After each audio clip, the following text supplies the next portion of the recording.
There is a taste in here that you cannot find in other vegetables. And the more you eat, the more it's become tasty and you keep on, asking for it. What this farmer in Hawaii is talking about is not a vegetable, it's a tree.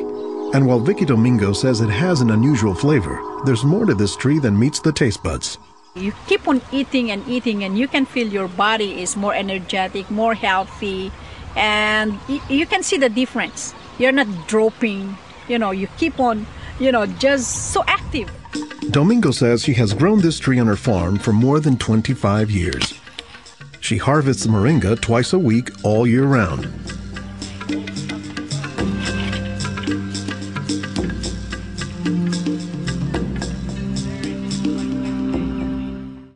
Domingo says there are many nutritional and medicinal uses for moringa.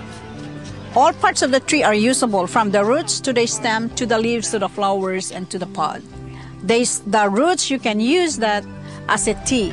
And then the trunk, you can scrape it, squeeze it, get the juice, put in your cut skin, and your skin will heal. Dr. Will McClatchy is an ethnobotanist at the University of Hawaii. He studies the ways that humans interact with plants. Moringa is one of these trees that is a multi-purpose plant that fulfills such a high percentage of kind of basic needs that when people get used to using it, they really can't see what it's like to live without it. And many cultures don't. Today, moringa is used as a remedy and, in essence, a multivitamin in many of the world's warmest regions. Moringa is used widely in Africa and South Asia, and it's been introduced into South America and Central America, where it's also being used. So, this is not just a plant of a single community. This is a plant that really does do extraordinarily well in some of the most difficult areas, in areas that are very hot, areas that are very dry, areas where other things are very difficult to cultivate. I don't think they're actually the most attractive tree. They're more a tree that you look at and you sort of love the way you love a scruffy friend or a scruffy dog, because the branches sort of splay here and there, and they get burdened down with huge quantities of fruits on them. And that's actually what makes the tree so remarkable, is that it's such a generous tree. And that's because people have found multiple uses for so much of the tree, including its seeds. They're full of oil. You press the seeds, and then this wonderful aromatic oil comes oozing out, which you can use for cooking, you can use for cosmetics or lubrication or whatever. And the cake, the press cake, the stuff that's left over after pressing the seed, that is what's used for water purification. Water purification, Olson says, is especially useful in developing countries where clean water is hard to come by. But the benefits don't stop there. Some of the things I think are most exciting about moringa is, for example, the high vitamin content. There's a lot of vitamin A in the leaves. And worldwide, that's a problem. A lot of people have problems in development of their eyes because they don't have enough vitamin A. Moringa's vitamin A content, and its content of vitamins in general, has caught the attention of scientists around the world. So I started to read about moringa, and I was absolutely amazed about the richness in nutrients, in many antioxidant compounds, in vitamins. Dr. Monica Marcoux is a pharmacologist who has studied many plants. She has done extensive research on moringa and says it has significant nutritional potency. This subject is one of the topics of her recently published book, Miracle Tree. To me, it was just a natural pathway from my scientific background and my love for trees to writing this exciting book on one of the most exciting and extraordinary trees of our world. Marcoux spends much of her time looking at trees and plants, both as a pharmacologist and as an artist. While Marcoux, the nature photographer, is grabbing shots of plants, Marcoux, the pharmacologist, says she has a bigger concern. We are having an epidemic of cancer and cardiovascular diseases and many other chronic diseases. It's because we basically do not eat what we are supposed to eat. Most of the plants are famous for a particular type of nutrient, like, for instance, the orange or the lemon is famous for a high content of vitamin C. The spinach, for instance, on the other hand, is famous for its iron content.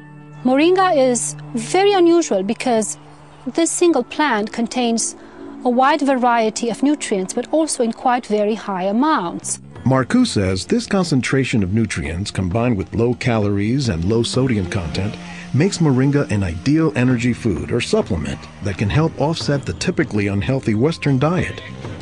Many of the Westerners are also deficient in antioxidant and anti-aging substances that are mostly found in plants. Antioxidants, according to the National Institutes of Health, protect the body's cells and may prevent cancer. And Marcoux says moringa is a treasure trove of antioxidants that happen to work hand in hand. Antioxidant substances and antioxidant vitamins work together in the body. For instance, it's known that selenium works better in the presence of vitamin E. Moringa has high amounts of selenium and has also vitamin E. Moringa is well known for being a good source of leafy green vegetable protein. And you don't get a lot of protein out of many vegetable foods other than like beans and things like that. So getting it out of the leaves is really a big deal. And while there are a few other plants like soy that are protein rich, Olson says moringa is special. I have a lot of food allergies. I'm allergic to wheat, I'm allergic to eggs. Soy tends to be a fairly highly allergenic food. It causes allergies easily in many people. We think that this is because of the form that some of the proteins are in soy. They're apparently in a form that's very simple and fairly easy for the body to assimilate in moringa.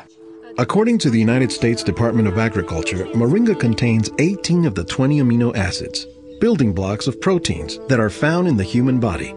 And, says Marcoux, moringa is one of the few plants that contains all of the essential amino acids. Moringa contains all the 9 essential amino acids that actually we cannot produce. Their presence, but also their ratio, is very beneficial, and it is estimated that this ratio is very good for absorption and for being bioavailable to our bodies. In most of sub-Saharan Africa, any baby has a 20% chance of dying before he reaches the age of 5. In some countries, up to 40%. And even those who survive past the age of 5, up to half or more will suffer from malnourished physical and mental development. As the former regional representative for Church World Service in Senegal for 16 years, it was Lowell Fugley's mission to help local clinics develop ways to save children at risk to malnutrition. So Fugley went to work, both planting moringa trees and, more importantly, educating healthcare workers on how moringa can help stave off malnutrition.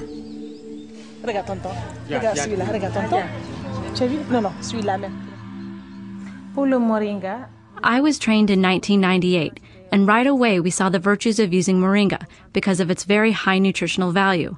So we began using it right away on an experimental basis. Healthcare workers learned to grow their own moringa trees, dry the leaves, and pound them into powder, maintaining all the nutrients. Nursing mothers were taught to add a spoonful of moringa to their food morning, day, and night to increase their milk production. They were also told to add moringa to all of their family's meals. As people changed their habits, Fugley says the results were clear, especially among children. They'll look happier, they'll have more energy, they'll smile. When they came to the clinic, limp, eyes drooping, no energy. And within 3 weeks, you see them bigger, healthier, and smiling. We observed that it was much, much more effective than the classic system we had been using, which was based on imported and costly products, such as milk powder, sugar, and vegetable oil. With moringa, people can go into town and find it themselves. Our diets are pretty bad, although they are improving. But one of the reasons they're improving is because we're starting to adopt more and more of these kinds of plants. I've been in villages where the only trees that survive and grow well are Moringa oleifera, which is really amazing when you consider how many useful things the tree provides. Moringa it comes very close to being a perfect source of nutrients in terms of variety and concentration. So that is, I think, very unique about this moringa tree.